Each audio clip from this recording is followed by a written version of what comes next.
Bhagavate Vasudevaya. Om Namo Bhagavate Vasudevaya. Narayanam Namaskritya Naram Chaiva Narottamam Devim Saraswatim Vyasam Tato Jayamudiraye Nashtaprayeshu Abhadreshu Nityam Bhagavata Sevaya Bhagavati Uttama Shloke Bhaktir Bhavati Naishtike Krishnaya Vasudevaya Devaki Nandanaya Cha Gopa Kumaraya Govindaya Namo Namaha Jnanatimirandasya Jnananjana Shalakaya Chakshurunmilitam Yena Tasmai Shri Gurave Namaha Shri Chaitanya Manobhishtam Sthapitam Yena Bhutale Swayam Rupa Karanayam Dadati Swapadantikam Vandeham Shri Guru Shri Yutampadakamalam Shri Guru Vaishnavamsya Shri Rupam Sagrajatam Sahagana Raghunatham Vitam Tam Sajivam Sadvaitam Savadhutam Parijana Sahitam Krishna Chaitanya Devam Shri Radha Krishna Padan Sahagana Lalita Shri Vishakhantamscha Namo Om Vishnupadaya Krishna Presthaya Bhutale Srimate Bhaktivedanta Swamini Namine Namaste Saraswate Deve Gauravani Pracharine Nirvishesha Shunyavadi Paschatya Deshatarine Namo Mahavadanyaya Krishna Prema Pradayate Krishnaya Krishna Chaitanya Namne Gauri Krishna Namaha He Krishna Karuna Sindhu Deenabandhu Jagatpate Gopesha Gopika Kanta Radha Kanta Namostate Jayatam Surato Pangor Mumamanda Matergati Matsarvasva Padam Bhojao Radha Madanamoha Devya Vrundaranya Kalpadrumadaha Srimad Ratnagara Simhasanastham Srimad Radha Srila Govinda Devam Shreshthalibihi Sevyamano Smarami Shriman Rasasaram Vivam Shivatatrasita Karshan Venu Swanair Gopir Gopinatha Shri Stuna Taptakanchana Gaurangi Rahe Vrindavaneshwari Vrishabhanusute Devi Namami Haripriye Vanchakalpatarubhyascha Kripa Sindhubhya Evacha Patitanam Pavanebhyo Vaishnavebhyo Namo Namaha Jaya Shri Krishna Chaitanya Prabhu Nityananda Shri Advaita Gadadhara Shri Vasadi Gaura Bhaktavrinda Hare Krishna Krishna Krishna Hare Hare Hare Rama Rama Rama Hare Hare. Hare Krishna. How are you?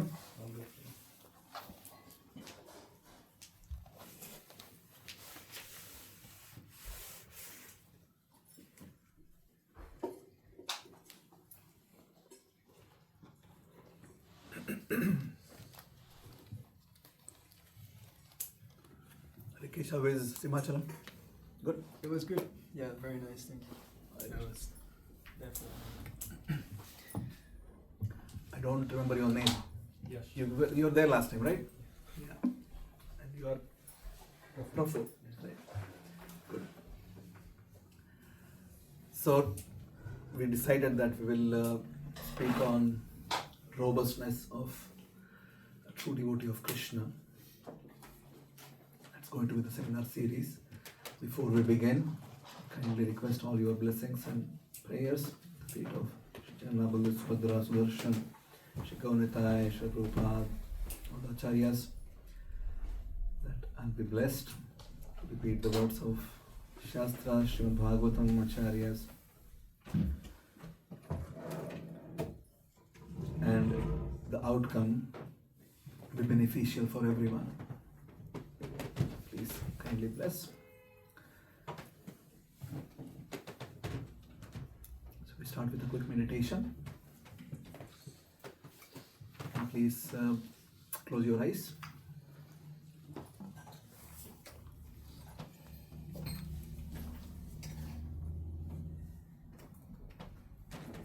Think of instances where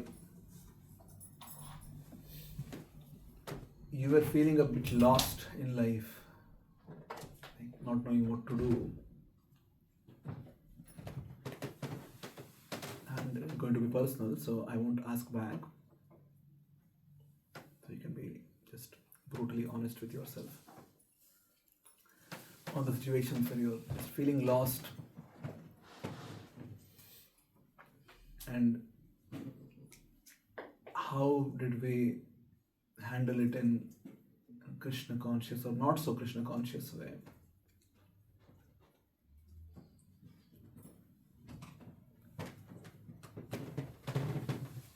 Or you have seen maybe others in situations, and perhaps that's easier to contemplate. Maybe some of your friends, best friends, devotees who are practicing Krishna consciousness. Some situations happen and they're a bit lost. They're asking questions like how it is happening to me, why it is happening to me.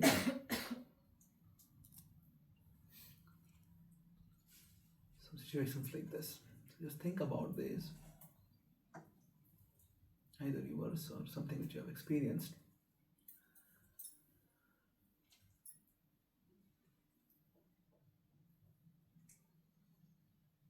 That's good enough time. So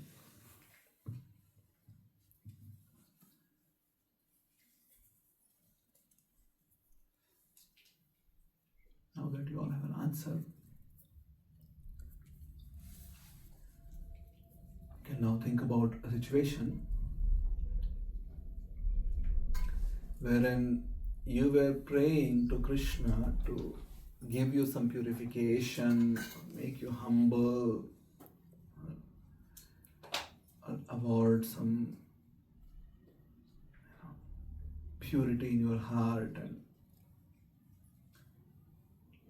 or maybe you have not prayed, or maybe you have prayed. But the outcome of it, like there are difficulties with people, situations are not going how you intend to be, devotees are becoming a bit fuzzy on you, you are fuzzy on them, you don't know how situations are turning out, and you don't know why it is turning out like this. All that you wanted is some better experience of Krishna consciousness, and it actually became worse.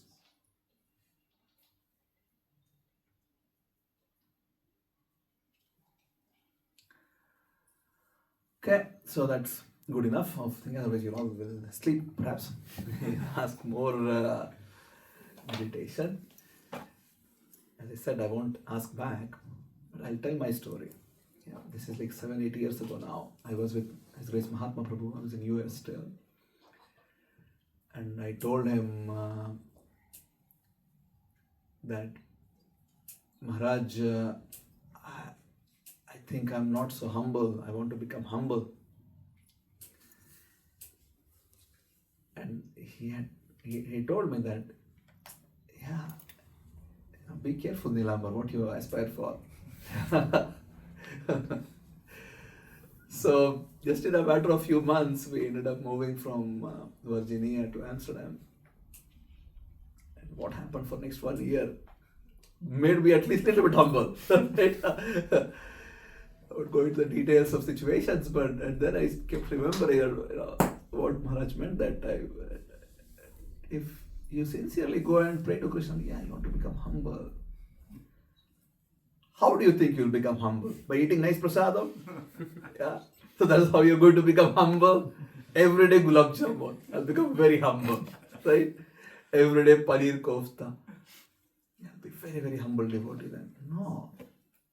How do you think, Rikesh? What is one most important thing which has to happen for you to become humble? hardship. What sort of hardships? Things that make you face your egoistic mentality. Your ego needs to be crushed. Right? Yeah. Will not be crushed by eating prasadam. I mean, it will be, but it will take more time. So, sincerely, if you're going and praying to Krishna that you want to become humble, our ego needs to be smashed. How will it be smashed? Preaching? Wow. How? When you do book distribution, there are a lot of persons who will. Yeah, that's one way, but you'll come back and you'll be okay, fine.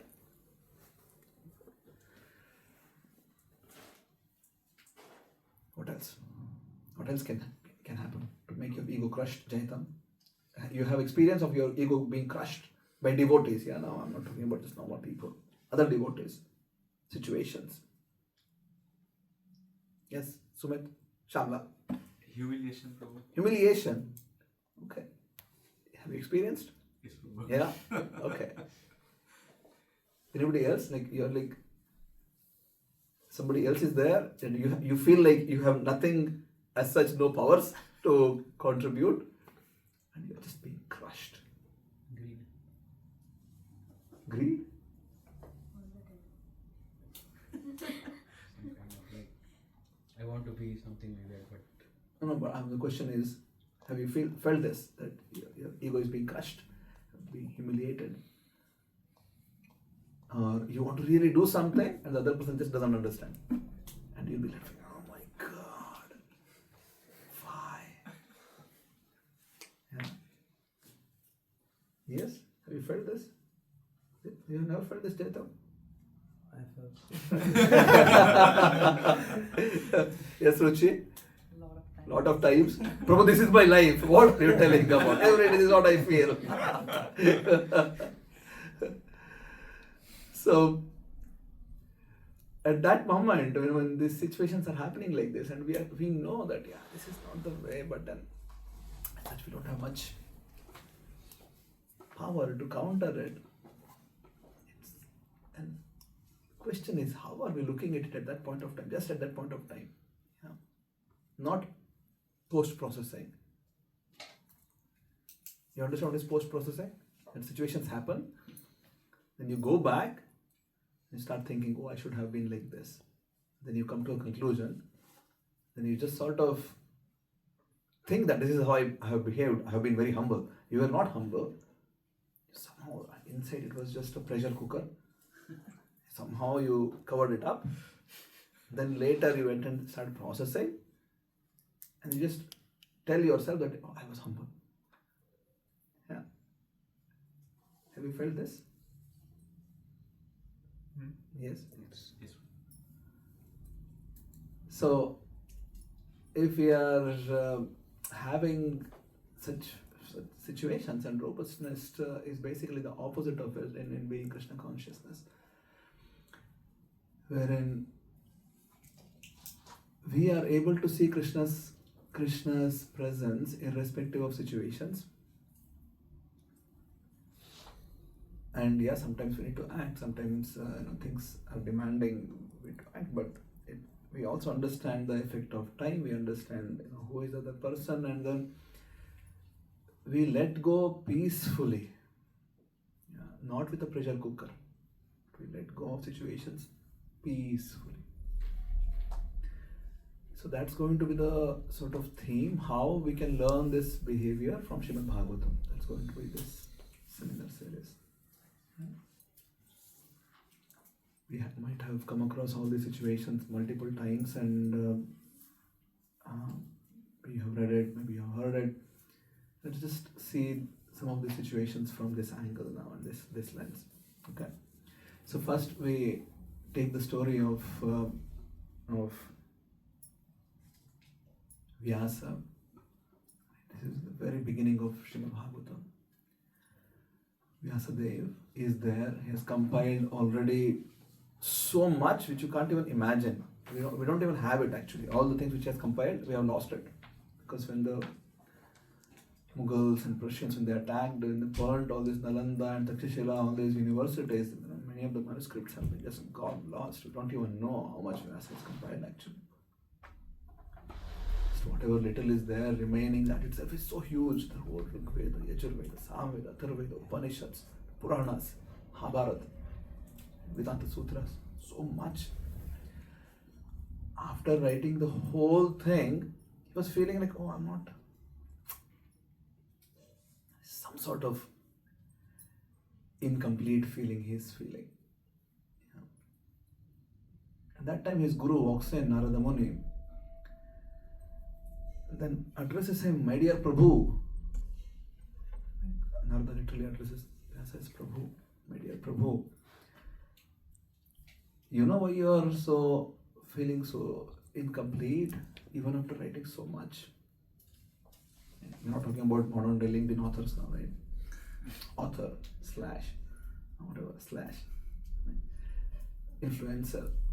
That's not what we are referring to. Vyasa has compiled so much. Even after that, he's feeling, I should have done something better. And his guru comes, he tells, you have compiled, whatever you have compiled, is a pilgrimage for crows. Crows, you don't find crows here, I think. You have crows here? Yes, Yeah. Oh, you have crows. Not like in India, perhaps. India has a lot of crows. Bangladesh also has crows. Yes, bro. Lot of crows. Millions. Millions of crows. What is a pilgrimage for crows? You understand what is a pilgrimage? Like a yatra sthala. Yeah, for crows. What is it? Dustbins. Yeah? Dustbins. Dustbins? No. Not dustbin, but you're in the right angle. Garbage, not garbage bin, but the place where they have piled up the garbage. Yeah? Yes? Dustbin is usually closed or just a little bit of opening, only few crows can come. Garbage, I don't know if you go to India, you will see these kind of things. Or in Bangladesh also perhaps, in places where there's a pile of garbage. Thousands of crows are there. And that is the meaning of pilgrimage place. And many of them come, right? Like you go to Gaya, Badrinath, so many people come. That's the place. Many people come. So Vyasa also has amassed so much. Like so much he has compiled. And Narada is telling this is pilgrimage for crows. This is a garbage place. Yeah, it's a pile of garbage. Yeah. That's your guru telling you.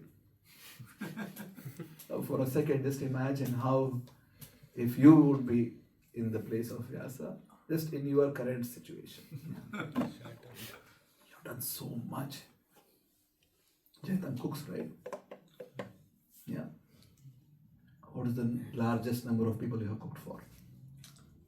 1,000. 1,000. Jaitam has cooked for 1,000 people. What is the best thing you cook? Your words, your own analysis of it. Yeah. I think everyone likes pizza here. Everyone likes pizza. 1,000 people pizza. And then the senior devotee walks in and tells, this is garbage. Yeah. This is not pizza, it's a pile of garbage. How would you feel, Jayata? And just really, quite literally, he tells this. How do you feel? Would be sad. That's it? you understand, right? To cook 1,000 pizzas, how much time it takes. Oh yes, Prabhu, I'm sad. Really? Please think about it fully now. It takes maybe like, I don't know, how many hours will it take? 1,000 people pizza. One day. One day. Yeah. So much of effort. Yes, Shyamalal Prabhu, how would you feel? Oh, bro. Huh? Humiliated, bro. Okay, what else? Shattered. Shattered. Angry. Angry, good. Mataji, how would you feel? I forgot your initiator name. Suvarna Rasarani. Yes, how would you feel?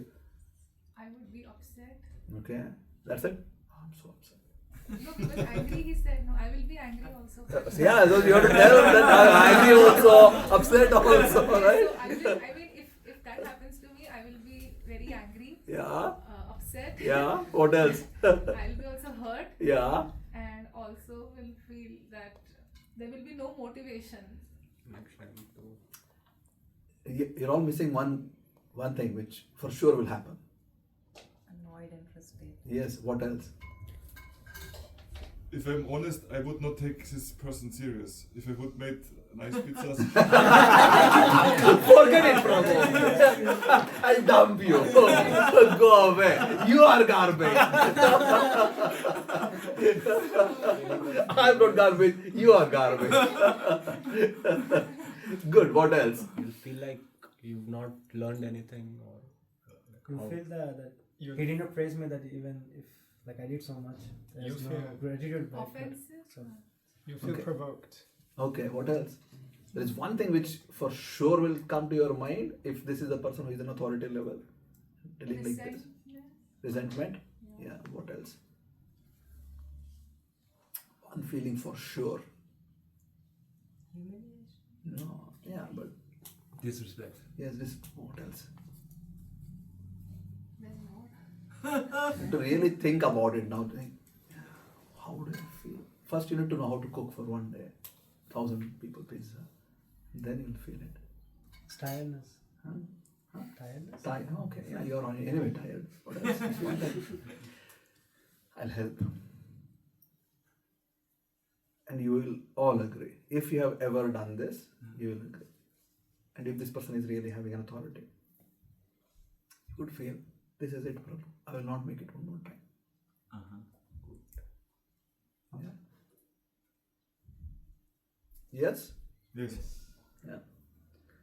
Like, yeah, I put so much of effort. This is what I get back. I don't want to do it anymore. Whether you tell it to him or not, it's there. feeling of quitting it. Yeah. Okay, this is it. Done. I gave my best. This is it. Won't make it one more. Yeah. Agreed? Now, then Narada Muni says, Tadvag visargo janatagha viplavo yasmin pratishlokamabadhavatyapi hamani anantasya yashonkitani yat shrinvanti gayanti grananti sadhavaha. Today's Ananta Chaturdashi is the blessing of Ananta Sheshan. Then we're going to recite this shloka. Tadvag visargo janatagha viplavo yasmin pratishlokamabadhavatyapi Namani anantasya yeshonkitani yat shrinvanti gayanti grananti sadhu. If there are literatures which are glorifying Namani anantasya yeshonkitani yat, glories of holy names of Ananta, and even if they are imperfectly composed, there is, let's say, there are grammatical mistakes, there are situations which are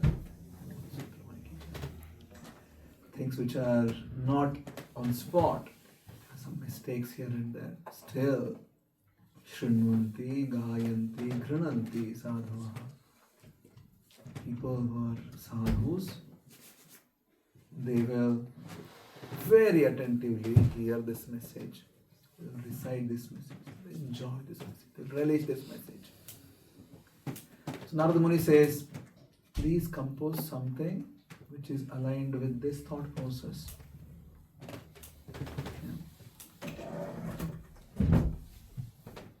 And Vyasadeva tells, yes, I'll do it. Yeah. That's when he compiled Srimad Bhagavatam. So it's very clear how a person like us would respond. Imagine now, the same authority comes and tells you, so first of all, already he has mentioned, this is a pile of garbage. Now he tells, make this pezana, give it a twist in the recipe. Yeah. Make You need to change the constituents of how you have made and make it like this. Right? You're already gone by then, perhaps. Crying, maybe like sobbing, like, oh my God, Krishna. So your ears are shut, you're not even hearing anymore what the other person is saying. That's how our mind operates. When something unpleasing comes, we don't really like how things are going, situations done, we just close ourselves. Right? Whatever comes afterwards, most of the times, not generalizing, but most of the times, you don't even hear the other person anymore. Just shut down. This is it. Right? Vyasa was still attentive, even after hearing that his whole thing is a pile of garbage. Crows will come for pilgrimage. Right? No sadhu will read it. Okay, imagine whatever you have written. It's good for crows. It's not meant for sadhus. The sadhus are looking for direct glorification of Krishna. They have not done it. Yeah. Some, has to really try to find, oh, here is the place, here is the place, here is the place. I can find glories of Krishna. It's difficult. And Vyasa just accepted. So that's where we see the true character of a personality of great person, a sadhu. Right? The feedback is well taken and is acted upon in enthusiasm. Corrections are well received, not with all the things which you said. And then straight away into action to fix it.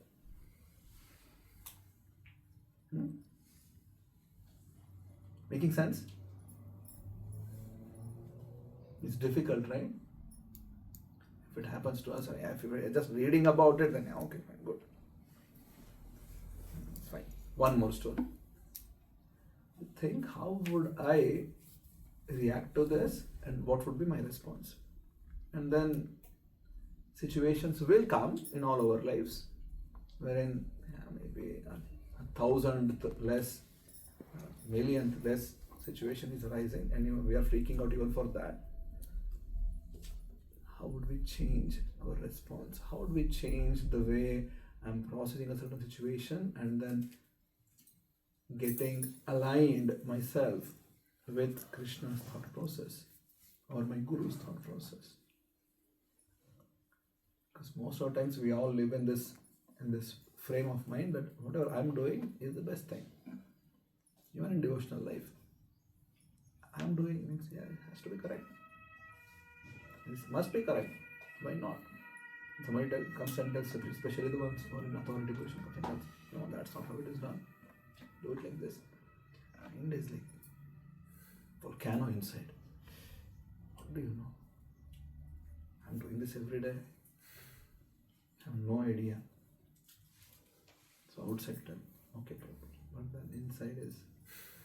So that's one first instance which we want to discuss. Any quick thoughts? I have many others lined up for the whole weekend, but I can give a quick pause and then if somebody wants to tell something, ask something or comment something, yes? I would like to, I do not understand it completely. You gave the example with the pizza, and but the Vedic scriptures from the Vaishnava view, they are not the highest level. But for pizza? No. I mean, because the Vedic scriptures, the four Vedas have not so much bhakti maybe like Srimad Bhagavatam, but still they are very important for the main majority of the people. Therefore, I think it is a little bit a different situation because Vyasa could maybe understand, yes, this is for these people who are not so much into bhakti. Yeah, so Vedas definitely have their importance. And the importance comes when Srimad Bhagavatam is there. You take out Srimad Bhagavatam, only Vedas, it's very confusing. Because people in general will not figure out, it's very difficult for people to figure out what is what. There's a higher chance of people just getting lost in their study. And, oh, I studied so much of Rig Veda and this Veda and Yajur Veda and Sama Veda. Still don't know what needs to be done for life. What is that one purpose for human life? So that was the whole thing which Narada was trying to say, that there has to be at least one literature which is giving direct information. Vedas are good. I'm not offending Vedas as such. They're good, but when there's Srimad Bhagavatam, that is like the ripened fruit of the entire Vedic literature. So Bhagavatam, first canto, first chapter, third sloka, Nigama kalpataror garitam phalam shukhamukad. Right? This is come, this is the garita phala, this is the most ripened fruit of the entire Vedic knowledge. So it has the condensed form of all the knowledge which is there, it's all there, also has a message which is direct. And for Kali Yuga people especially, if we are given messages in cryptic form, we are not as qualified as other age people, wherein we could, because Vedas were compiled especially for Kali Yuga people. Before they were not in the compiled form. So Vyasa was compiling all of it for Kali Yuga people. So this just happened 5000 years ago.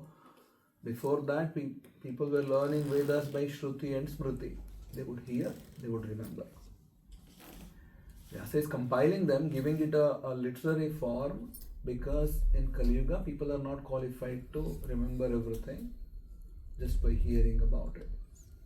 So he's writing down.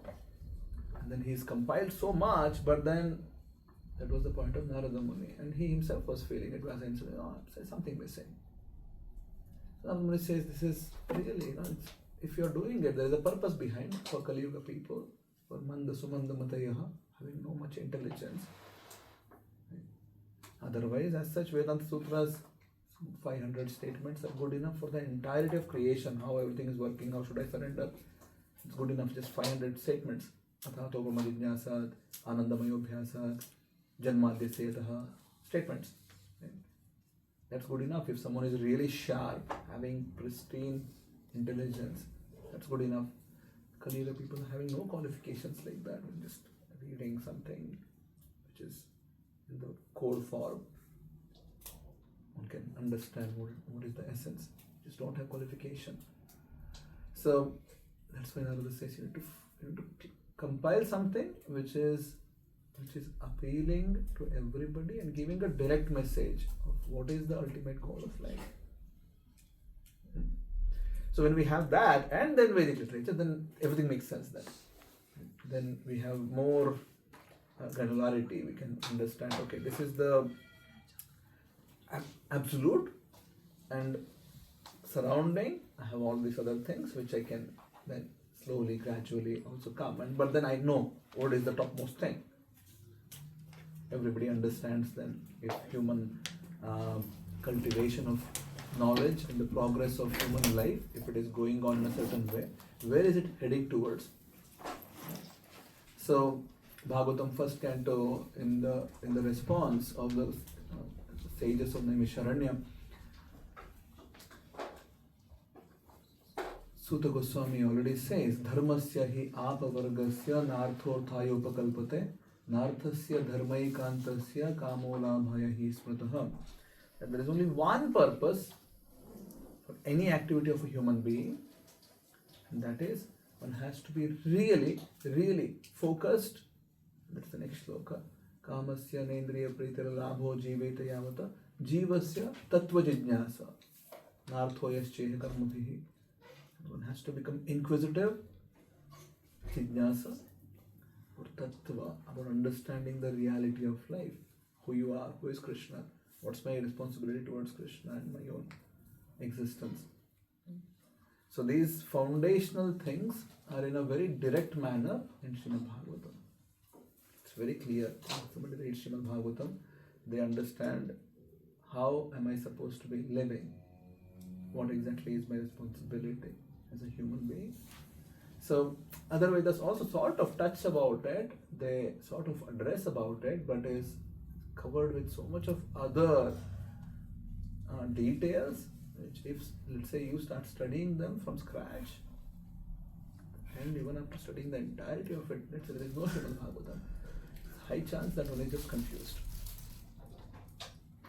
Not knowing, okay, what should I do? I don't know. Because at certain places, some specific rituals are given. At other places, some other Devata worship is given. Some other places, it's about impersonal Brahma. Other places, they also talk about Vishnu. But if you are just studying them, there will be just, oh, okay, it all looks like it's just chaos. Right? So, anyway, that's good enough, I guess. Yeah, as details to what we will discuss it. Good. Any other thoughts? Prabhu, Vyasa is such an exalted, so it's like he already feeling like missing. That's how he could ask and then take. He didn't ask. Okay, he was feeling and then He's Narada feeling Muni- it, Narada Muni came. guides. But in our case, like in day-to-day life also, if you can see, we are all, every day kept in a situation where like inside is volcano, outside we are trying to cover it up. So in such cases, let's say one devotee comes and says like, this is how it should be done. Let's say if we are doing the same activity from past, let's say 10 years or 20 years, then we think that I'm experienced. And in such situations, how to remain humble? Like, should we take that as a suggestion and then act in that sense, or we should keep our experience and say that like, no, this is how it should be done? It depends who is the other person who is telling it. Yeah. If it's just XYZ down the street, then yeah, you need to know who is the person with whom you should listen. Okay. Muni has his own stature. Right? So he came, he had an authority, time was right. The other person is in the receiving mode. There are a few things like this, basic situations which need to be aligned before instructions are given. So those things were there. If I'm not the right person, or the other person who is is there is not in the right listening mentality, time is not proper, then there is no meaning in telling anything. It will only rebound. Yeah. Right? So we need to also see for ourselves who is the other person who is telling. Is this making sense? Is the person with whom I have sufficient Vishwasa? Vishwasa is built over time. Right? It's not that I first saw Pritam and think, oh, Pritam is such an amazing guy. It will never happen like this, right? You first see him. Yeah. You interact. Okay, seems like a good boy. Don't know. Right? Then see again. He's still good. Yeah, still good.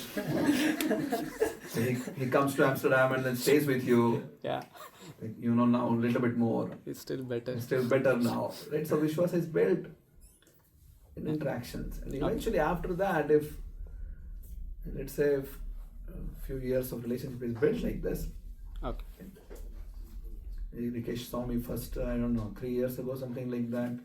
Rikesh was a student. He's like, Prabhu, what should I do? Rikesh was asking this question to everyone. So, I know for a fact. As we also, because he saw me here. Yeah.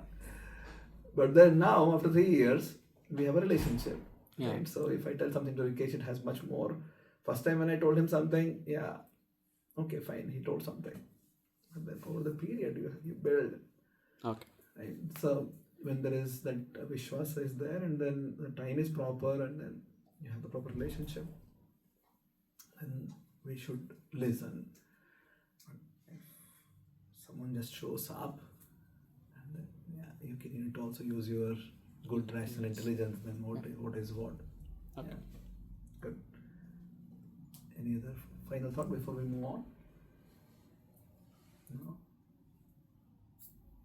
Jayatam? No thoughts? That's what. Which thought? What is coming next? What's coming next? Oh, okay. Prabhu, move on. It's okay. Sure. So, next we move on in the story of Srimad Bhagavatam, and then this episode is extraordinarily complicated. Yeah, it's extraordinarily complicated, and it's also beyond us to even imagine what exactly is happening. So this is the state wherein there are people like Draupadi, Yudhishthira, Bhima, Arjuna, Krishna, and Ashwatthama are involved. Yeah. Ashwatthama had killed the 5 brothers, 5 sons, and the 2 brothers of Draupadi previous night. The last day of Mahabharata war. In the night when everybody is sleeping, Ashwatthama had entered the camps and he just slaughtered everyone. Yeah. The weapon he brought to slaughter everybody, you know who gave the weapon? He brought a nice, sharpest possible sword sort of weapon to just cut everyone. Shit. Lord Shiva gave that weapon to Ashwatthama as Kala, can go finish everyone. Yeah. Ashwatthama was just coming in anger, I can't kill everybody, and then Shiva comes in here, take this weapon and go kill everyone. Ashwatthama came, slaughtered everyone, sleeping. And next day morning, Krishna and Arjuna and everyone else got to know what has happened. And they brought Ashwatthama to be given justice. Yeah. That time, Bhima started telling, kill him. This guy has to be killed. And Yudhishthira and Draupadi are like, let him go. Yeah. Draupadi was like, I have just lost my children, I have lost my brothers. I don't want Ashwatthama's mother, who just lost her husband, I don't want her to feel the same. Let him live.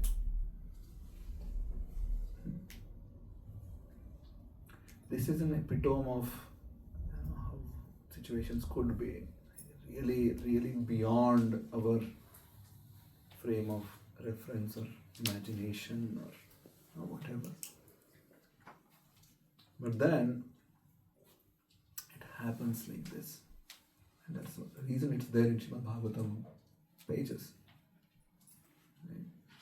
So Draupadi is showing an extraordinary level of forgiveness. Extraordinary level of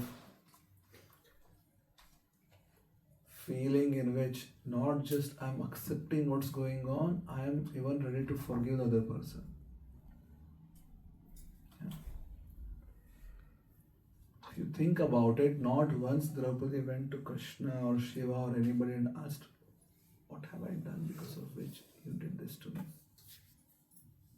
Krishna, I lost my 5 sons and 2 brothers in one night in a way which is not even Kshatriya type.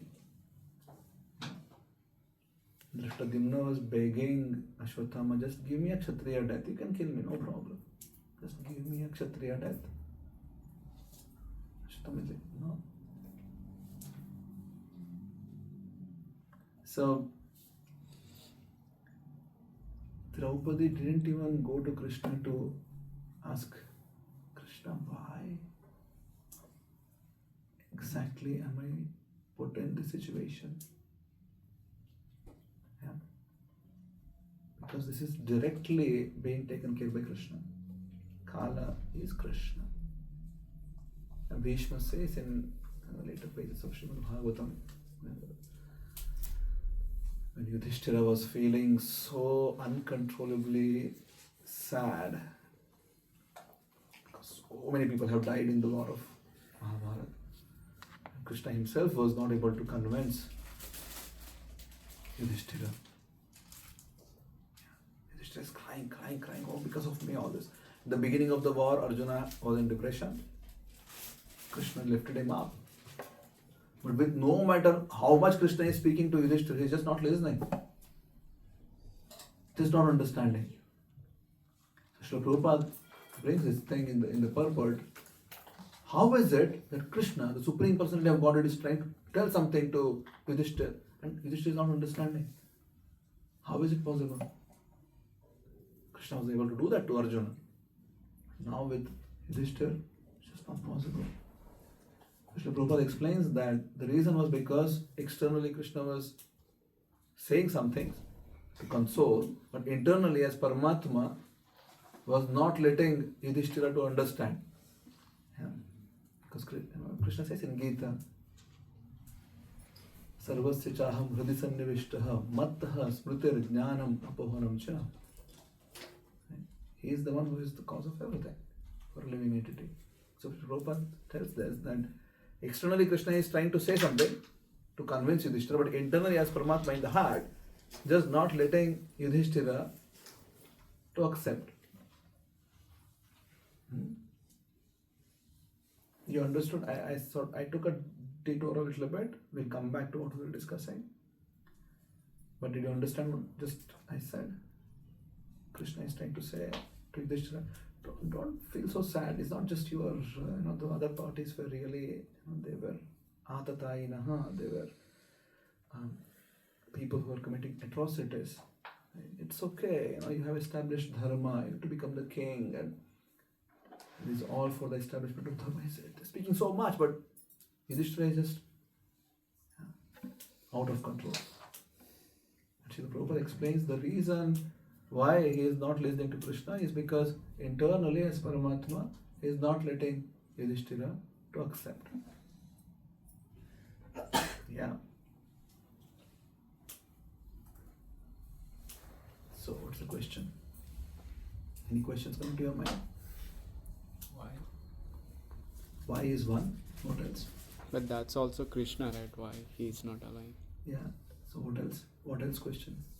Yudhishthira was like Dharmaraj, so he already knew that there are things which he could force. Sure. What else?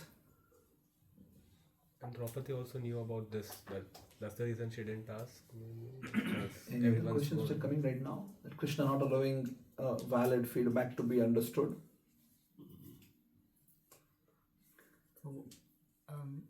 Then maybe he's trying to.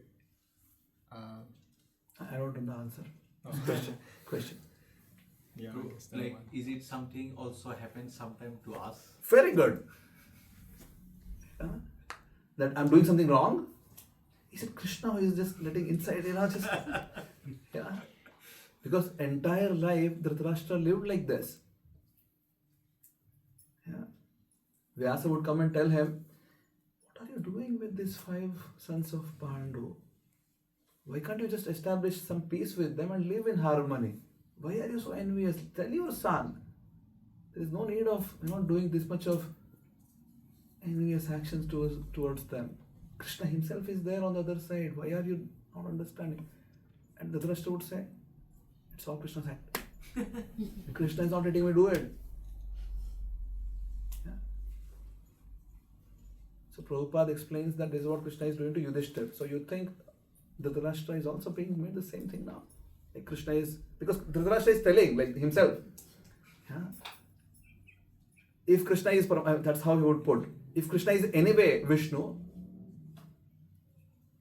because he had his full faith on Vishnu, he would even worship Vishnu every day in his altar. This is Dwapara Yuga, people would do deity worship. Dhritarashtra every day worshipped Vishnu. You know this? They have a nice altar. This is Hastinapur we are talking about. Best of the altars they have. Right? And they would worship Vishnu every day. Krishna is in front and he's just not able to figure out. And then whenever Vyasa would tell this, Krishna is Supreme Vishnu. Dhritarashtra is like, if Krishna is Vishnu, he is the one who is not letting me do the right things. So what do you think? Is both the situations same? In a sense, isn't that true? Because Krishna is the controller. You align with the Dhritarashtra. No, like, yes, Prabhu, yeah, this looks right. I can also, sometimes I also do things which Krishna is leading me, right? I'm getting some hints. I should do this. Yes, Rikesh. I'm not sure I You're understand. not sure. Okay. Do you understand the question? No. So we have Dhritarashtra who is telling that it's all Krishna who is doing. All the wrong things I'm doing, I'm not doing it. All the things which my son is doing, he's not doing it. Krishna is making everything to do. Right? And Draupadi is actually explaining in a very similar angle in the case of Yudhishthira. And Krishna is trying to explain. Yudhishthira is not understanding. So the question which is formed is, if Krishna is Supreme Personality of Godhead, how is it that he is actually failing? And the Prabhupada explains that as Paramatma, he is not letting inside the heart, he is not letting Yudhishthira to understand. So now that is very easy to, it seems like now Dhritarashtra is actually speaking the same language. Right? Now Krishna is Paramatma, he is not letting me do the things. Whatever I am doing is all Krishna is doing. Yeah. So question is, are you also aligned with Dhritarashtra now? Do you also think that, anyway, Krishna was only making him do all these things? Maybe previous life karmas play a part. I think his mind is leading there. Whose mind? Dhritarashtra's mind. But how do you know that Krishna is not leading? Krishna is not controlling the mind. How? I think Dhritarashtra was justifying what he wanted.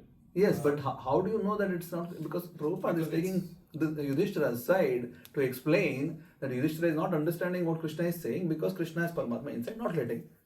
Right? So it seems like Krishna could do some things inside the heart. Even though externally he is telling something, but internally he is doing something else. Yes? Maybe because Dhritarashtra has not the desire to become a real devotee, and therefore Krishna guided him that he can keep doing what he would like to do.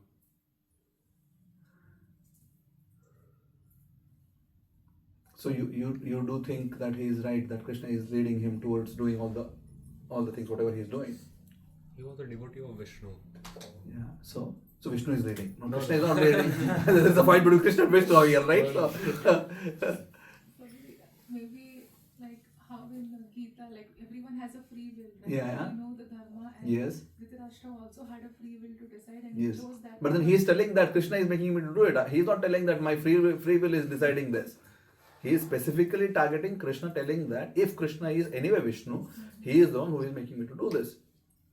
So is this the same as... Is this a fact or is this just was... No, this is what Dhritarashtra is saying. It's only was Dhritarashtra. Yeah, so my question is, do you also align with his thought process? I mean, That's all I'm asking. If it's No. bringing closer to Krishna, then yes. If it is bringing closer Us to... closer to Krishna, if the actions, Okay. like how they said that. How do you know? Yeah. As if this is only Dhritarashtra is saying, I would say he is wrong because he is just on the level of the mind and not of the super soul. Because it was benefiting Dhritarashtra, him personally, so he justified that, it's... Yeah, so let's we're getting close. Just build or close the gaps. So if Krishna is really guiding, if it's actually Paramatma who is leading your actions, the consequence will never ever be adharmic.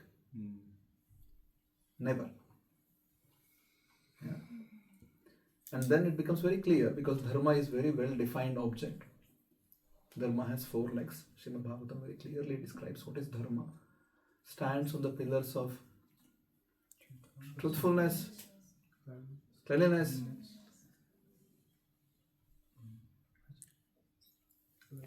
austerity, Mercy. mercy. Right? Satya, Shaucha, Daya, and Karuna. Tapa. Tapa. So this is Dharma.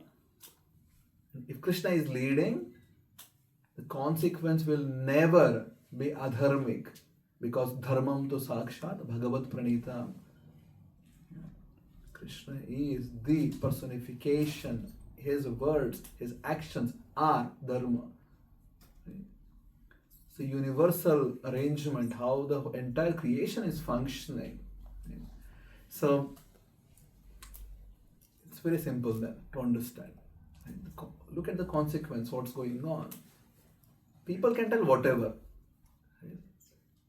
I can come up with any hypothesis which sort of seems right. We can know, oh, Krishna is doing everything. All the Shastras tell that. See? Not everything. You have, and then you do your own nonsense, and then you tell, oh, Krishna is making me to do this. How does this make sense? Doesn't make sense. So we see from the episode of Yudhishthira, now what's coming out is a greater good. Right? And Krishna and all the Pandavas, they all go to Bhishma. And Bhishma is speaking. Bhishma's glories are coming out. Right? So Krishna wanted that to happen. And when Bhishma sees the five Pandavas, coming nicely decorated as kings, and Bhishma was so happy. He started telling, Aho Kashtam, Aho Anyayam, you people went through so much of injustice, so much of suffering. Kashta, Anyayam.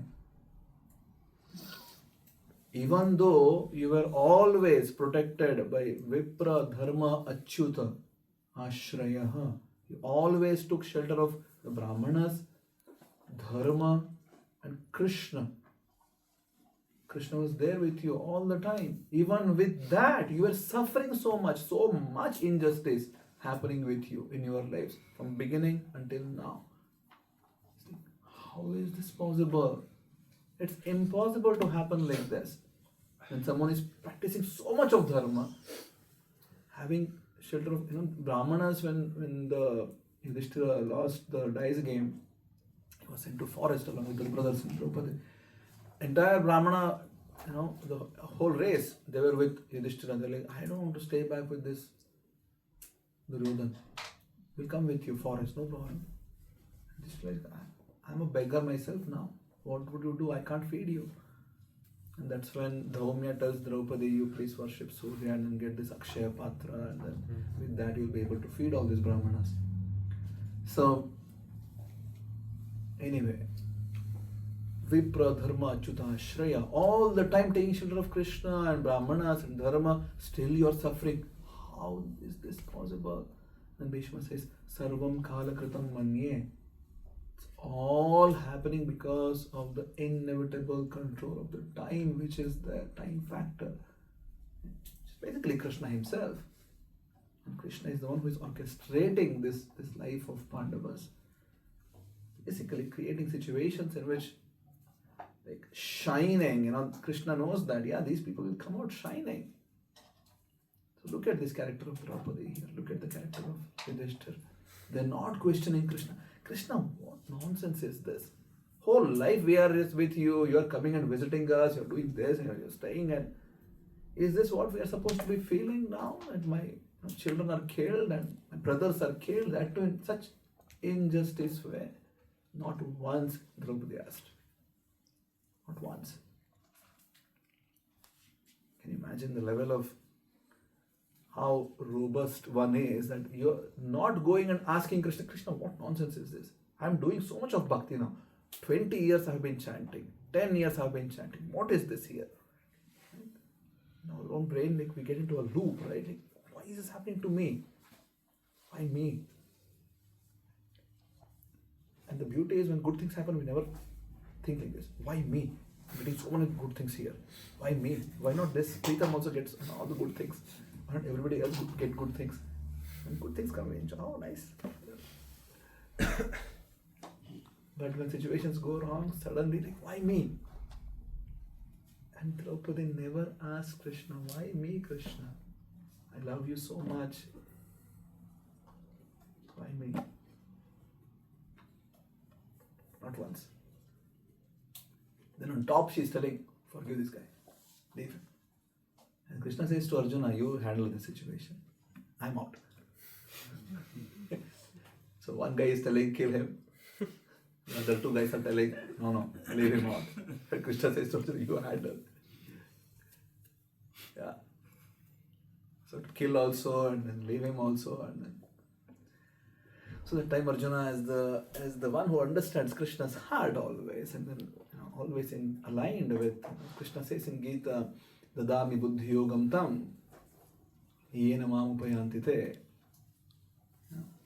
Tesham sadadayuktanam bhajatam pritipurvakam dadami buddhi yogam tam yena mamopyantite. Krishna says, I'll give buddhi yoga. You know what is buddhi yoga? You have buddhi, which is your rational intellect. That is in association with Krishna. Krishna is in union with it, meaning he is the one who is driving it. That's buddhi yoga. Your buddhi is in association with Krishna. You have linked your buddhi with Krishna. Krishna is guiding. Dadami buddhi yogam tam. I am the one who is giving it. So Arjuna was like, okay, fine, I'll just make a nice Vichitra hairstyle on Ashwatthama, humiliating him, and let him go. Yeah. So, see, this just one episode can give so many different teachings to us on how to handle life. Right? First thing, you guys step. Just so that you don't sleep. What do you learn?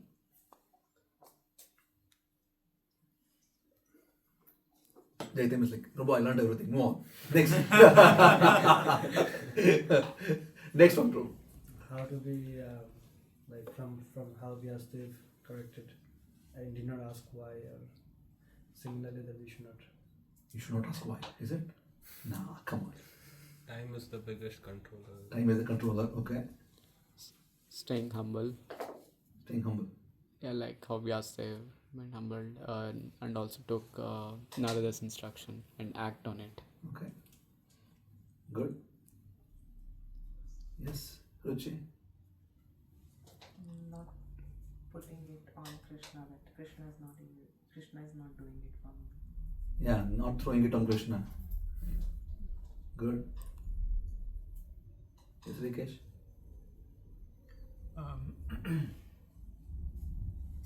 Yeah, accepting what comes as, yeah, similar to what you said, not something that is, Krishna's fault, not blaming Krishna. Not blaming Krishna. Yeah. Okay, good. Yes. Increasing our trust and belief every day. Maybe 2 times, 10 times, 20 times every day. So that we reach to that level. Like we can't reach to that level where Draupadi and Yudhishthira was, but if you couldn't, there would be no Bhagavatam. Maybe 0.1%. The fact that it's there so that you can also get inspired, so that you can also reach there. Yeah. So if you tell that, oh, I can't reach there, then you are like, okay, why is Bhagavatam there then? Right? It's there so that we can also reach. And we should reach. Don't just keep it there, oh, okay, it's fine, it's for them. Yeah, those people, yeah, I am not there, I'm never going to be there, I'll be like how I am.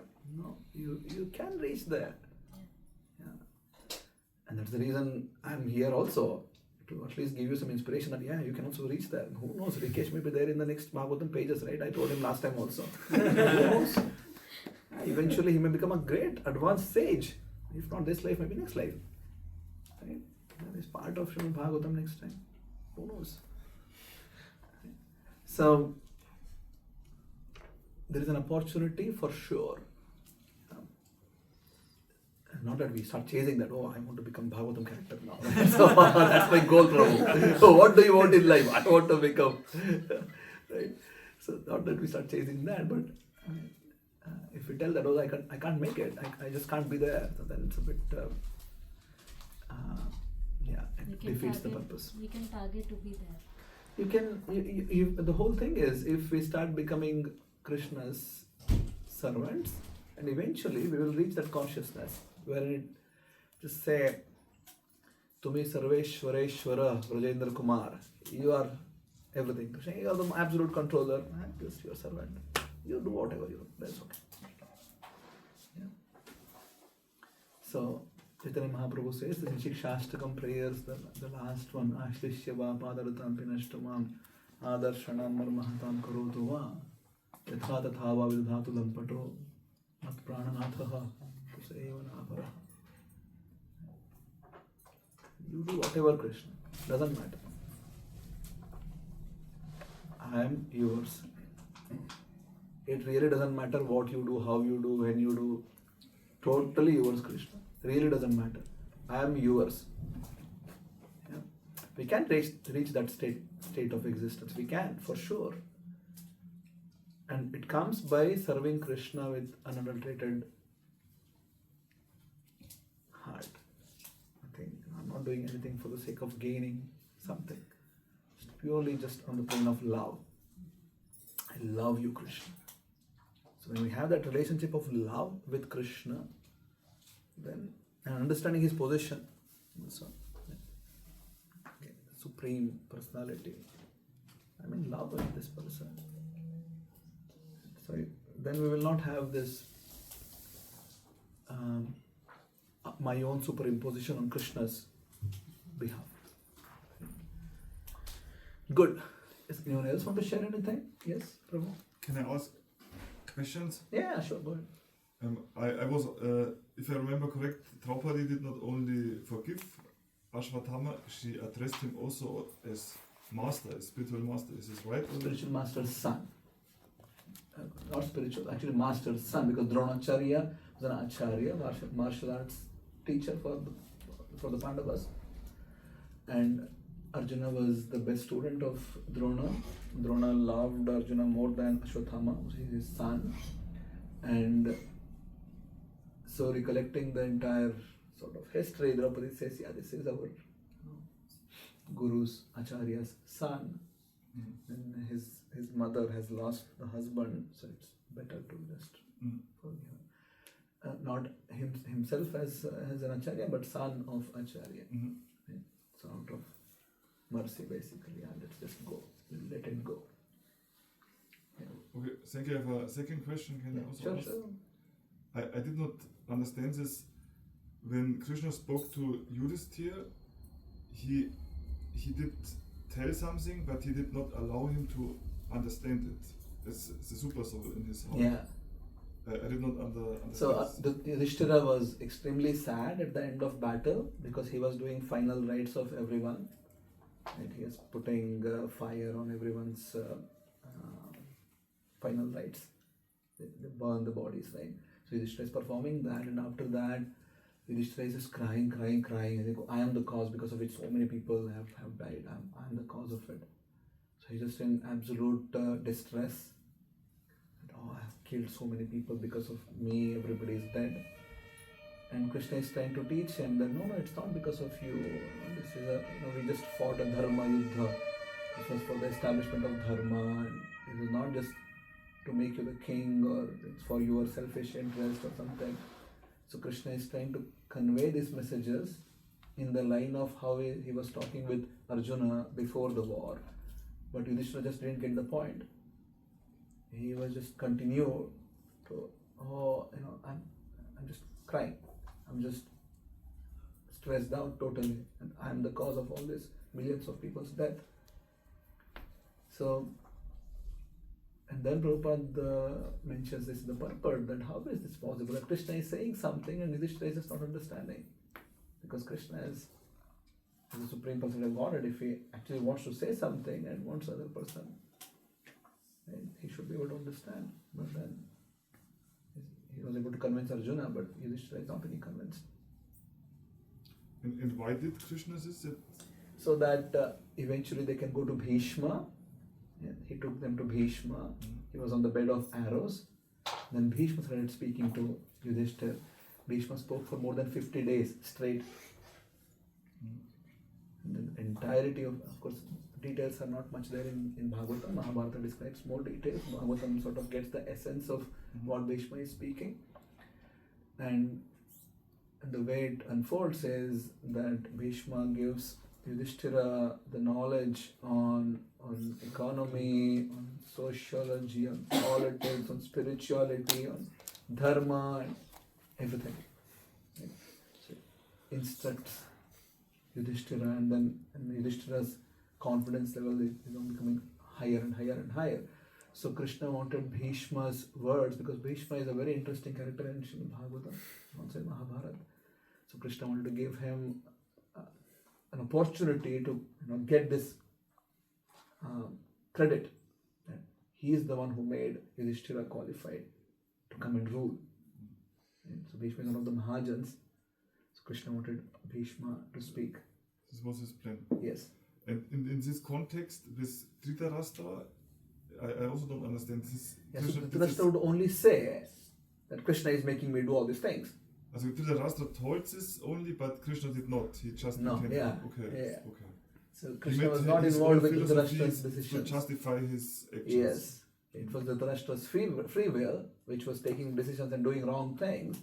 But then Dhritarashtra would just only to say, he would say, Krishna is making me to do these things. Yeah. Hare Krishna. Yes, Shamla, bro.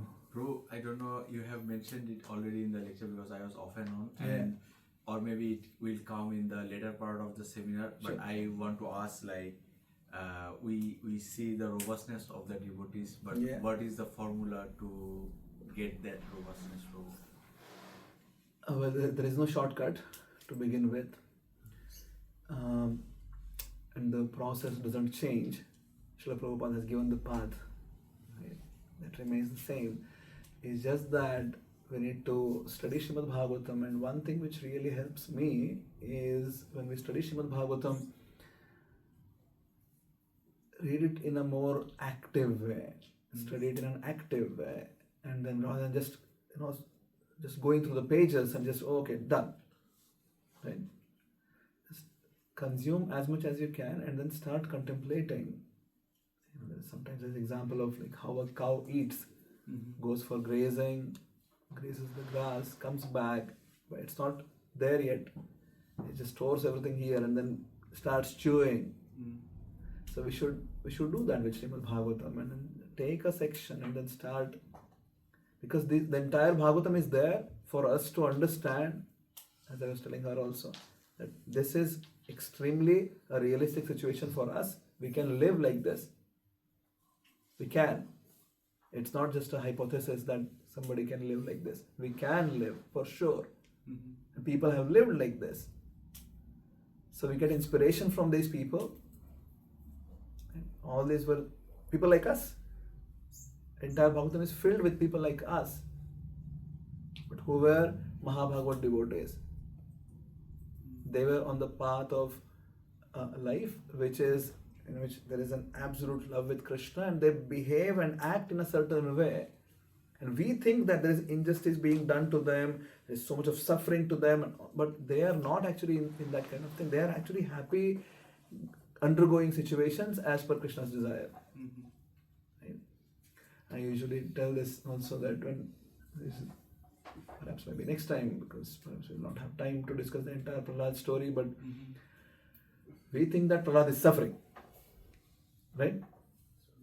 Hiranyakashipu is putting so much of atrocities on Prahlad, and small boy suffering so much. We think Prahlad is not suffering. He is happy.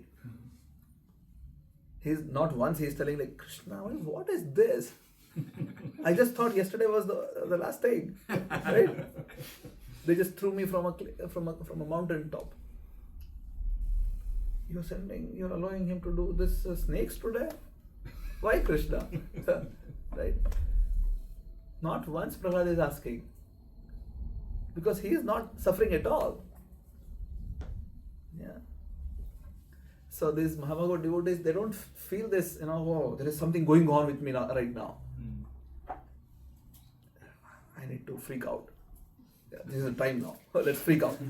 Yeah. So they just don't. Make sense? Yes.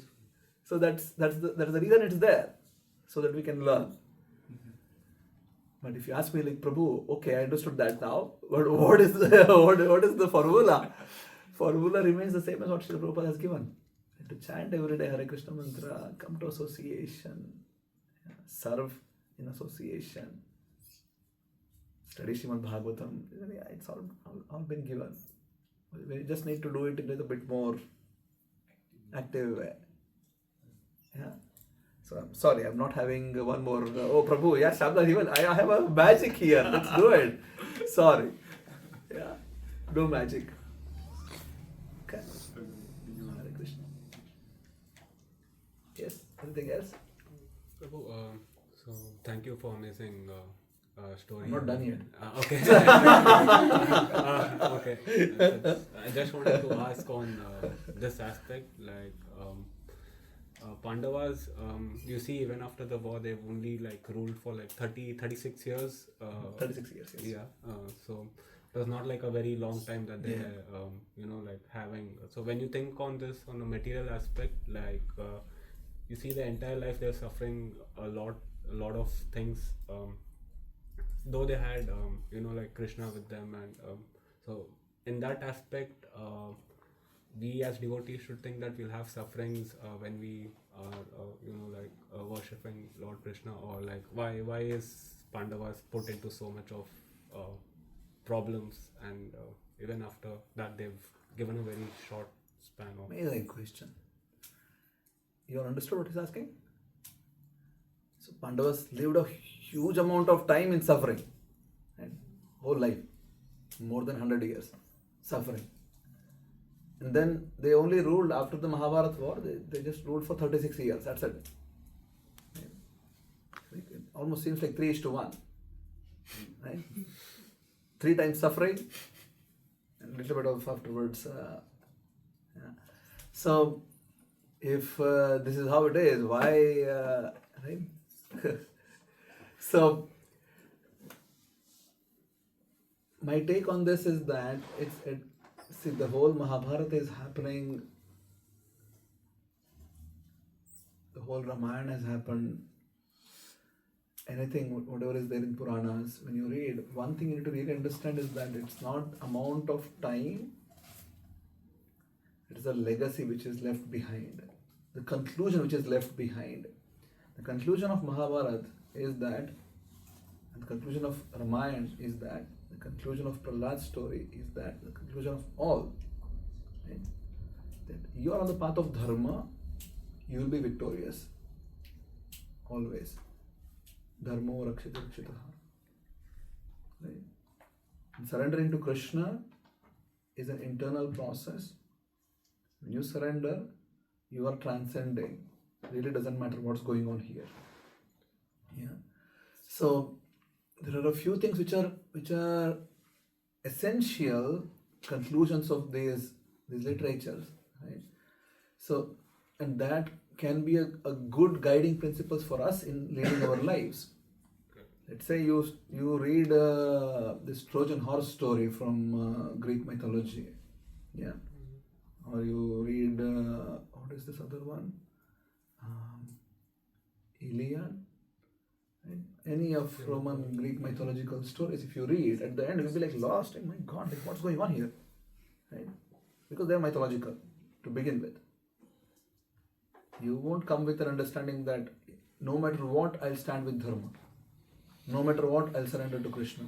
You won't get these conclusions there because they're mythological. Now, you study Puranas, you study Mahabharata, you understand, no. Being on the path of Dharma has its own credit. Right? Practicing Dharma today in itself is a victory. Surrendering to Krishna today in itself is a victory. You don't need to come to something else afterwards. Right? Parikshit also lived very short life. When Parikshit was born, his astrology was done. It was told, yeah, this guy was going to live a short life. He's going to die with the snake bite. It's also mentioned Yudhishthira didn't even care about it. It doesn't matter. How much more? How does it matter? What matters is what's the impact. Yeah. Right. So establishing Dharma was essential. Now, how long did Pandavas rule? Yeah, it's okay. Parikshit's life was essential in making sure he counters Kali, gets his entire kingdom in line, practicing Dharma, and then Srimad Bhagavatam comes out. Great. Perfection of Parikshit's life. Yeah. So that's how our thought process need to be aligned with what is being described here. It's not the amount. Yeah. Because anyway, life will go on. Life is eternal. Right? For us, it may look like 36 years or 36,000 years. How does it matter? anyway both will pass at some point of time. And compared to eternity, both are insignificant. Yeah? Great. Any last? Yes, Ruchi? Yeah, Ruchi also. So I'm trying to connect the dots. So we started with this meditation of being lost, and then there are certain points in life when we are completely lost and we're trying to make some decisions.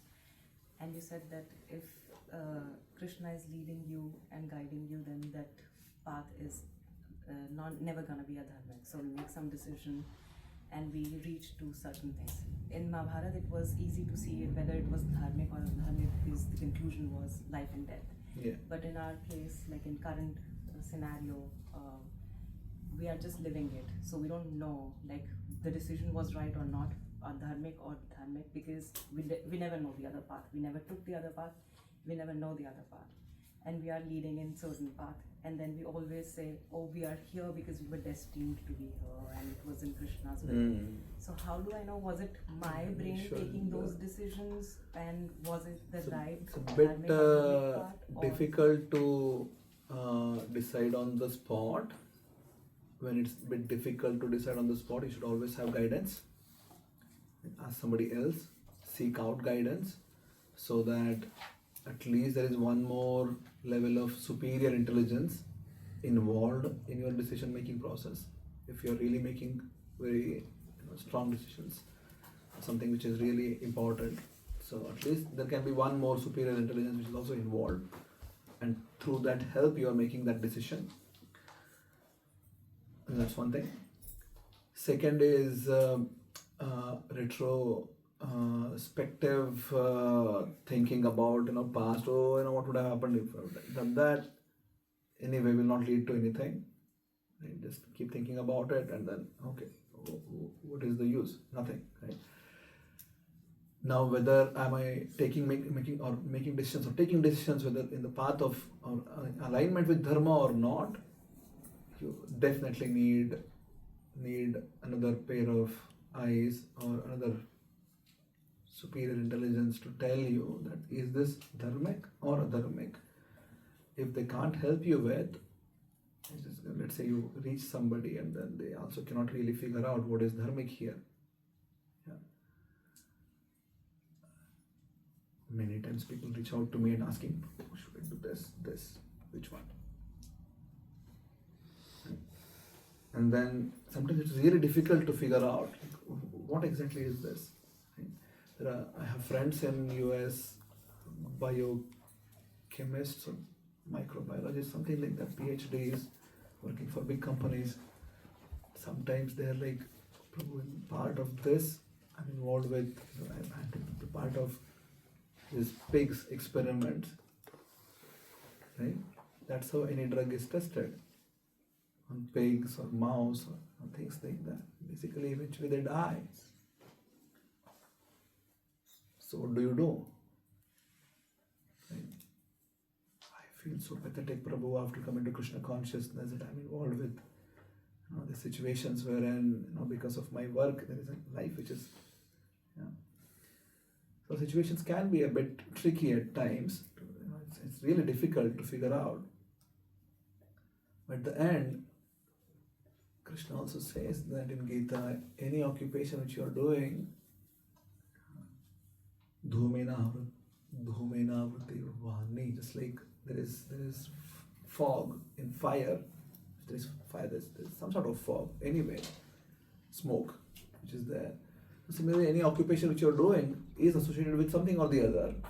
Just need to see if it is like absolute destructive one, or if you can somehow or the other make it channelized in Krishna consciousness. So usually I tell to these devotees that see, if you can make some other job, take something else in which this is not involved, then please go ahead. Right? So you can always have a choice, right? It should never be in a situation wherein, this is the only thing. Where is the choice then? The other choice is leave the job and just sit down in home and then be a burden on everyone else. Right? So we should be in a position to at least have some few choices. And then if then is a choice, then choose that. Right? But if it is not there, that's the important question. Oh, what can I do? I just don't have anything else. And you can humbly pray to Krishna that, yeah, this thing is, I'm actually troubling. I am in full consciousness doing this, and I'm not going to burden you, Krishna, to tell you that take out this karma. Please give it to me. Yeah. And that's how a devotee would live. Yeah. Give it to me. Let me suffer for it. I'm not coming to you, Krishna, to tell that, oh, because of whatever XYZ reasons I need to do this, and because of this, it's like this. Please let me go away from it. Yeah, cut me some slack, just take out all the karma and this. Yeah.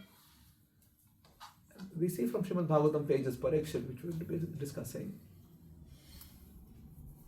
Perhaps it's a good time to discuss. We'll come later in the pages where Parikshit has thrown this dead snake on Shamik Rishi. Right? Parikshit was lost in the forest.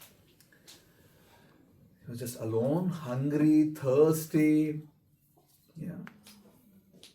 Then somehow he finds this sage, Shamik Rishi, in his ashram. Parikshit walks in. And Shamik Rishi is absolutely in transcendence. He's lost in transcendence. Opposite of how we are. Right? We chant for even 5 minutes. Our mind is like, it can go to Gujarat also, come back also, go to Paris also, come back also. And we are lost in ourselves. We are not lost in transcendence. Right? So, but that was not how Shamik was. Shamik was really in transcendence, and then he just didn't figure out that there is Parikshit coming in. Parikshit got extraordinarily angry. He was thirsty, hungry. While going, he had his bow and arrow in his hand. He threw a dead snake which was there towards Shamik, which went and fell on his neck. So he just walked away in disgust. And as he was walking away, he was praying to Krishna that I have done something which is really not how it should have been. He's praying to Krishna that please give me full reaction for it right now. He's not praying to Krishna that Krishna, yeah, some mistakes happened, please Krishna, please, do something about it. Please Krishna, please. There is this one devotee who was running behind Prabhupada. You know this story? Asking Prabhupada, Swamiji, please give me mercy, give blessings. Prabhupada he started following Prabhupada.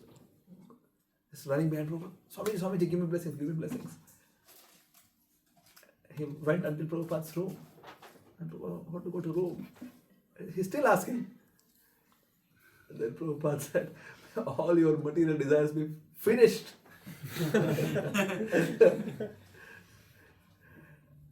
So we go and ask, please Krishna, please forgive. Give me something. Parikshit is saying, Krishna, give me full reaction right now. Whatever I'm supposed to get for it, please give me. I'm open for it, I'll accept it. It's a mistake I have done, should not have been done. I have done it, I'll accept full responsibility. That's the biggest marker for a robust devotee. You do a mistake, you take full responsibility. Yeah.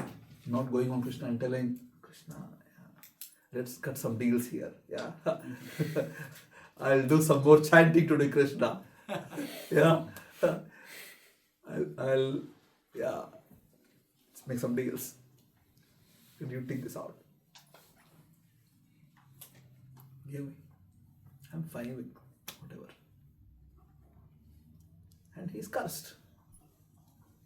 On the side, then Shamik Rishi's son Shringi ended up cursing Parikshit that this guy is like a dog. He thinks that he's so great, he doesn't even know how to worship Brahmanas. Krishna himself is worshipping Brahmanas. His king doesn't even know how to live. He's a disgrace. He should die in 7 days with a bite of Takshaka. Takes the water and then gives Tarpan. Done. And when the news reaches Parikshit, he was praying to Krishna, I want to get this reaction. Okay, sure. Yeah. So, what this teaches is that, yeah, it's okay, fine. Sometimes maybe there are situations where I did make a mistake. I tried my best to decide on certain things, and then whatever enough discriminative ability were put in, and then let's say the conclusion is, or the result of the action is wrong. Yeah, it turned up adharmic or little bit, and ended up hurting somebody or whatever. We can be honest to Krishna and tell Krishna, I take responsibility for it. Yeah. I'm sorry, but whatever reaction I need to get, please give. Okay. Good. Rikesh had a question before. Yeah, what you said about in the story before where Krishna was he gave the responsibility to Arjuna to make the decision whether to kill Ashwatthama or to let him go.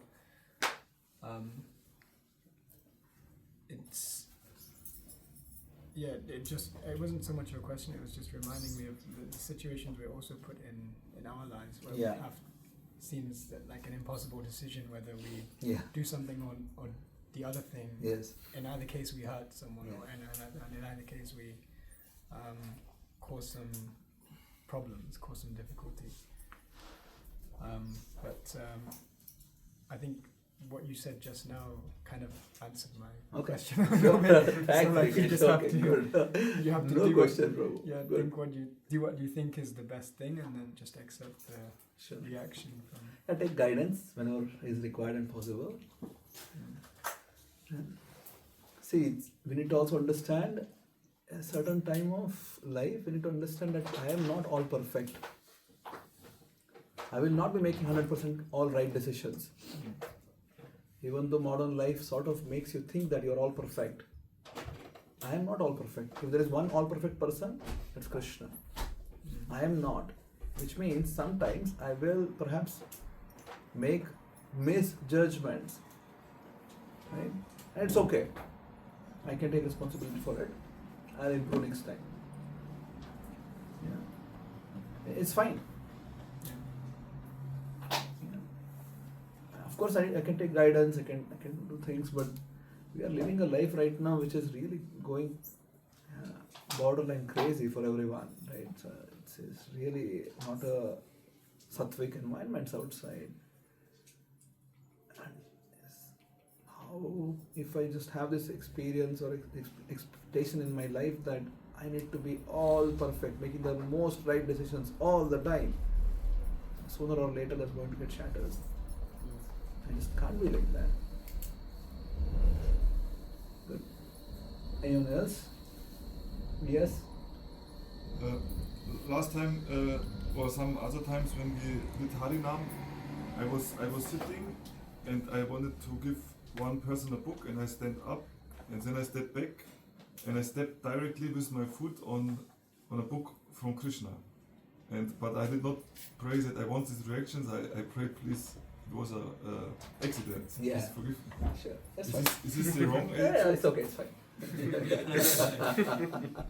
Yeah. Accidental mistakes. Right. And we can also tell the Krishna, I'm sorry, I'm conditioned. Right. But if there is some reaction coming for it, it's okay. It's fine. And Krishna is not a judge. You need to really understand that. He's not somebody who's sitting there, oh, Pritam, noted that down. Ruchi, yeah, I just noted this down also now. Yeah, we'll keep this track, right? One day I'll make sure I'll throw something at you to remind you of this. Krishna is not that kind of person. Yamraj is something. Yeah. Yamraj is. Yeah, but not for devotees. Okay. Not for Krishna's devotees. So Krishna is really he's out there to exchange love, not for dealings. Right? Like, oh, let's cut a deal now. I did this mistake, Krishna. You take this portion of karma. I'll do this something extra for it. Yeah. So it's just not like that. And yeah, accidental things happen, and it can be okay. Krishna, I'm sorry for it. Please forgive. I try to be more careful next time. But if something is, I need to get it. Okay, it's fine. It's okay. Yeah. Good. Yes, Ruchi. So a follow-up question from my previous question. Yeah. So you said when we are making some decisions, another guidance is important to have another. If there is a possibility, yes, yeah. Yes. I'm just talking from my perspective and what I've done in past. It's a retrospective. So sometimes we are also somewhere in the back of our head kind of inclined to certain decision. So we reach out to some person that we think is good enough for us, at least in our relationship, that to have a guidance from, and we ask that person, and somehow that decision does not incline towards what we were inclining, and then we go to another. Until you hear the right, whatever you're thinking. Until we hear that, it's human tendency that until we hear that you just keep from shopping someone then, else, right? No, until we hear it from someone else, and because we heard it from someone else, we get it. Okay, this is a senior person that I asked for. We have a good relationship, and it makes more sense. Maybe he understands, or maybe she understands me more. So I'm gonna go with that. So this happens. So how do we again kind of not drift from Yeah. So first thing is that this shopping mentality I should get done with. Right? There need not be hundreds of people with whom I'm asking things. Need not be. It can be just one person, it's fine. And again, as I said, Vishwasa needs to be built. Vishwasa is built over period. Right? It's not happening in the first shot. Vishwasa is built over the period. And then when you have built that Vishwasa, then you need to be able to follow what is being told. Right? Mind operates in a very different way. It's like, okay, this is what I have decided. This is what I want it to happen, but I just want some confirmations, reaffirmations from somewhere else. Right? You really don't want guidance. You just want reaffirmations from some other places, and until you get it, you just keep shopping. 1, 2, 3, 4, 5, right? And then the moment somebody tells this is how it is, and then you come with reasons why you want to follow that. Right? So that's not how it should be. It should be from the perspective of I need guidance. And see, universe works in a very interesting way. We are living in a conscious creation, not dead matter. Right? So it's a conscious creation. It works in a certain way that if I am not sincere, then outcome is going to be not always whatever is the most favorable thing. So sincerity is the first most important thing in bhakti, in life in general. Right?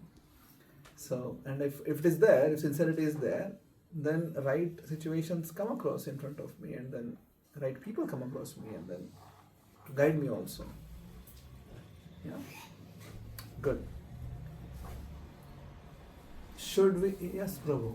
Hare Krishna, Prabhu. Hare Krishna. So, when we start worshipping Lord, if something happens in our life, we just think, okay, He has done that for our goodness. It's just, if it is pains also, if it gives us pain, we feel that, okay, it's for our good. When we started believing in Him. Yes. And the people outside who do not worship maybe the Lord or wherever, and if something big happens and they escape from it, they feel that, okay, God has saved me from this. But, what is the difference? Only the bigger things on His will, or everything on His will, very small thing. For example, let's say if I miss a bus, I am in a stage that He don't want me to take the bus. It gives me pain that I am not going on time to my work. It happened, and I have to take the other road, I'll reach definitely late. It gives me little pain. Okay, he wants me to do that. I just went there. But the thing was, I reached on time by the taking other road. The bus which have my friends are coming, they have come late, half an hour late, and they was getting shunting from the manager. So I thought, okay, this is his leela maybe. He want me to reach on time. So that is a level I'm in, like, every small thing, if something happens, something is not happening which I wish, is his wish. Like this happens to only devotees or like the people who believe him, or like it's happened with everyone, which like the Lord has created. Do you want to hear the truth or you want to hear palatable truth? Let's try to make it palatable truth.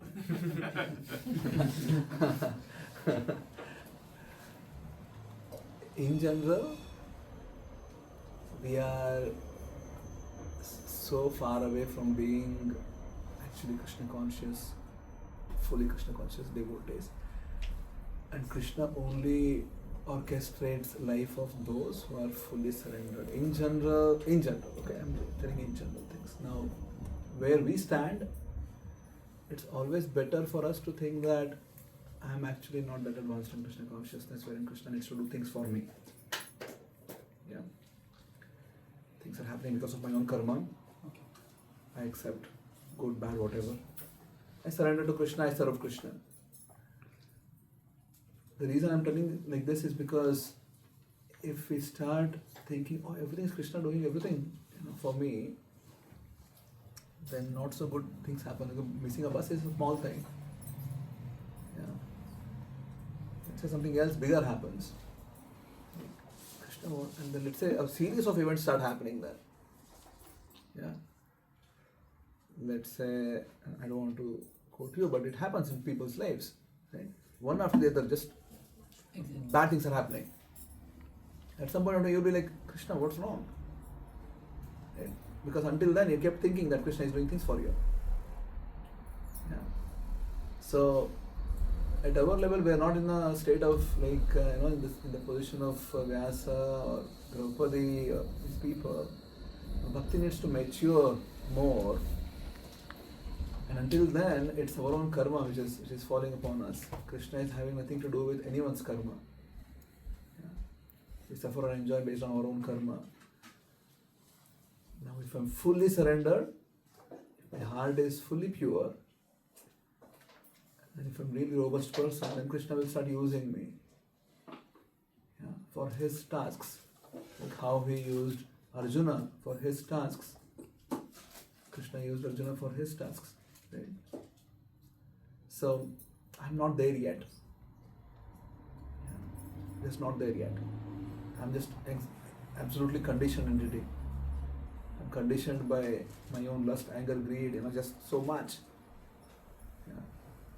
So, at this level, then it's better and practical to understand that I serve Krishna with no other expectation that he should do anything for me. Make sense? So, if good things are happening, I'll give the results to Krishna, thank him, be grateful, that's anyway nice. If things are not going on the way I expect, it's my own karma. Yeah. That we see in life of or prayers of acharyas. See in Kulashekara Alva prayers, in Bhakti Vinoda Thakur prayers. We'll sing a bhajan, maybe tomorrow we can do that. It doesn't matter, let my karma come on you, it's fine. If I need to go to hell, heaven doesn't matter. If I need to become an animal, bird, doesn't matter. Bhakti Vinoda Thakur prays, Pashu Pakhi Hoye Thaki Swargeva Niraye. Become a bird or a beast or heaven or hell, doesn't matter. Tava Bhakti Rahu Bhakti Vinoda Hridaye. All that I want to pray to you, Krishna, that I really want to keep doing service. Yeah. So that's a better state of affairs for us to live like that. Present material. Yes, at this point of time. Yeah, because we are not really advanced enough where Krishna starts. Let him not go in that bus. This bus is better for him. Not there. Only smaller things that you're telling. Small, big, whatever. But if you see in the last, a couple of months back in Lucknow, there was a airplane crash and one lady missed the flight due to the traffic. Yeah, because of her own karma. She was not destined to die yet. And one person has been alive after the crash. Yes, because he was also not supposed to die yet. If you can say, and I heard that when you chant Hare Krishna or whatever, it is not possible unless until he wills to do, no, they say that. Is that true? It depends how we are standing, right? Like how much advancement have we made? Because See, the pleasures, pain, suffering, birth, death, this is going on forever, and it will go on forever unless we become fully purified. Yeah. So death is not the end. Just getting into some sort of situation is not the end.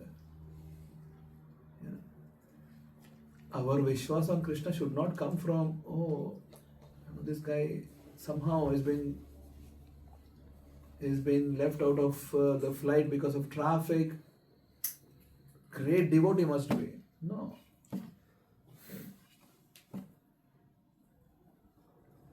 Correlation doesn't imply causation. This is from statistics, not from me. Yeah, there is something called as statistics in a field of study. There is a concept called as correlation.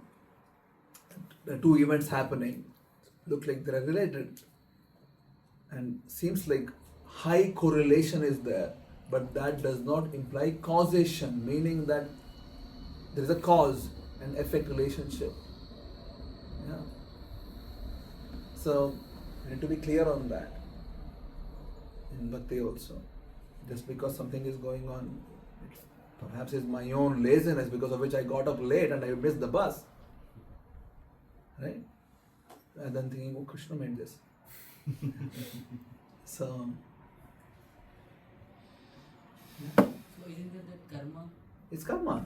It's your own karma. You need to be able to take the responsibility for it. Yeah, it's my karma. It's okay. Fine. And sometimes if you ask my friends who have taken the bus on time and they were not lazy, but still even they were... it's okay. That's their karma then. That's it. Good. Shyamla Prabhu is nodding. It's a good time there. We'll continue. Evening today, perhaps a little bigger story. And then tomorrow morning we can get back to discussion again. Yeah. Okay. Thank you so much. Srimad Bhagavatam ki jai. Subhadramaya ki jai. Golta ki jai. Prabhupada ki jai. Krishna Prabhu ki jai. Thank you so much.